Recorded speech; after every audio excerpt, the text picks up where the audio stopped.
Bonsoir les amis. Voilà, on arrive au 25e jour de confinement.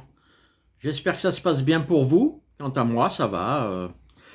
On fait aller, n'est-ce pas? Alors je voulais justement vous parler d'un sujet, puisque c'est vrai qu'on n'en parle pas beaucoup. Enfin, je vous en ai déjà parlé.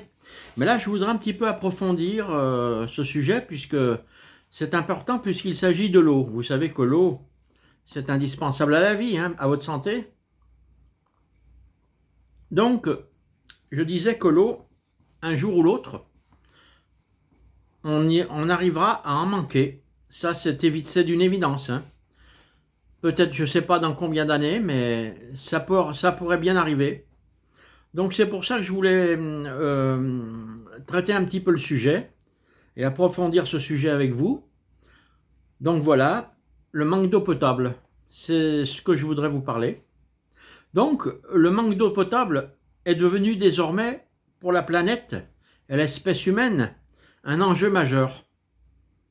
Le nombre d'individus sur Terre devrait atteindre 8 milliards d'ici 10 ans, ce qui signifie que le ratio d'eau potable par habitant baissera de 6600 à 4800 mètres cubes par personne, soit une diminution d'un tiers.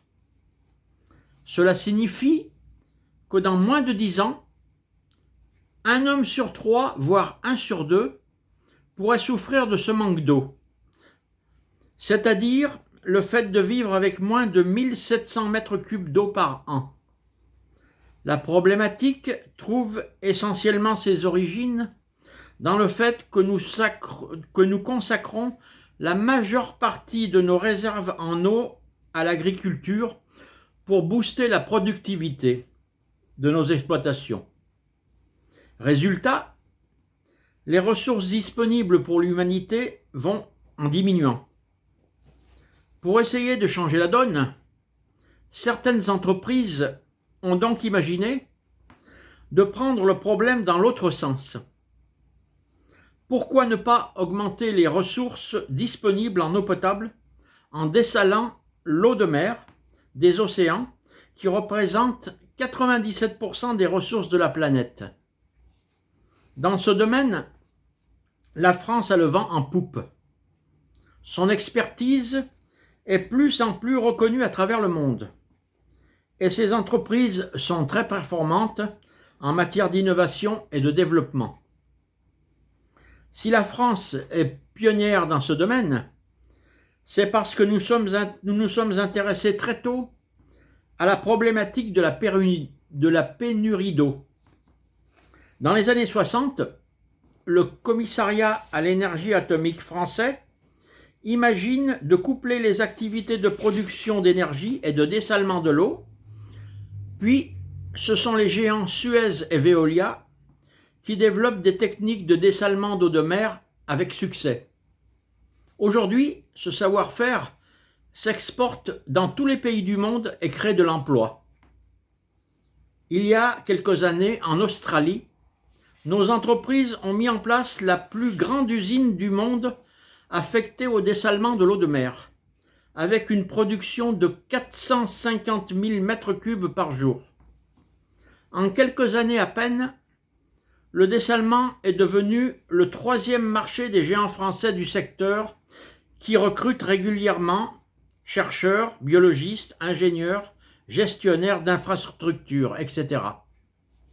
De plus en plus, ces sociétés décrochent de nouveaux contrats dans les pays émergents, notamment où des usines de dessalement d'eau de mer remplacent petit à petit les citernes qui alimentent les villages. Autre gros client, les Émirats arabes unis, qui investissent aujourd'hui des millions d'euros pour maîtriser ce savoir-faire. Le groupe Suez emploie aujourd'hui près de 100 000 collaborateurs, tandis que son concurrent Veolia en fait travailler 300 000. Chaque année, l'un et l'autre recrutent quelques milliers de nouveaux collaborateurs. D'après l'AID, entre parenthèses Association internationale de dessalement, plus de 15 000 usines de dessalement tournent aujourd'hui dans le monde sur un total de 120 pays environ. Mais il y a aussi quelques startups tricolores qui commencent à se démarquer sur ce marché. Ainsi, une entreprise a reçu en 2017 un prix pour l'invention d'un nouveau procédé de dessalement de l'eau de mer à bas coût et ultra naturel. Il s'inspire du processus biologique d'évaporation de l'eau de mer, puis de récupération de l'eau douce, en provoquant à partir de cette évaporation des pluies artificielles. Une approche 100% naturelle qui permet de diviser par 3 le coût de dessalement d'un mètre cube d'eau salée. Mieux encore, une start-up bretonne s'est lancée dans la production d'électricité en développant un procédé qui permet de coupler dessalement d'eau de mer et production d'énergie électrique. Autant de technologies encore balbutiantes, mais prouvant à quel point le secteur sera porteur demain. Alors que déjà en 2018, plus de 300 millions de personnes dépendent du dessalement de l'eau pour boire, se laver ou cultiver les champs pour manger. C'est pourquoi Ahoce d'Eneduragors suggère la construction de 2 usines de dessalement en Corse. Pourquoi ? Le réchauffement climatique en est la cause évidente. Notre avenir et celui de nos enfants deviendront problématiques si nous ne prenons garde à cette possibilité qui ne peut que survenir tôt ou tard. Cette technologie ne peut être que bénéfique pour profiter constamment d'une eau potable sans que le risque de pénurie ne survienne dans ce proche avenir. La Corse ne peut se passer de 2 usines de dessalement. Ahoce d'Eneduragors.